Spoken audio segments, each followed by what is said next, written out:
देश सारा 500 जिले में बिरसा मुंडा जयंती पालित हो। ओडिशार 27 जिलार 28 स्थान में सांस्कृतिक कार्यक्रम माध्यम आनंद उल्लास पालन करा जिवो। देवगढ़, संबलपुर, कलाहांडी, मालकानगिरी, रायगड़ा, मयूरभंज, केन्दुझर और गजपति जिले में आभासी माध्यम भाई भौणी मैंने टू वे कम्युनिकेशन रे जोड़ी हेबे। आगामी पीढ़ी को उत्साहित करने निमंते जनजाति गौरव दिवस पालन करा जिवो। भगवान बिरसा मुंडा प्रतिमूर्ति में माल्यार्पण करा जिवो। फोटोरे पुष्पांजलि दियाजिवो।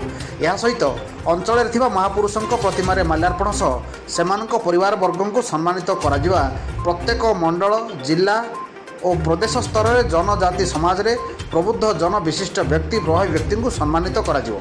एही अवसर में विभिन्न स्थान में संगोष्ठी और भाषण प्रतियोगिता मध्य करा जाई एही उत्सव को पालन करा जिवो। यह आम देश जाति समाज गर्व। बारिपदारू सुकुमार प्रधान रिपोर्ट, नवीन न्यूज।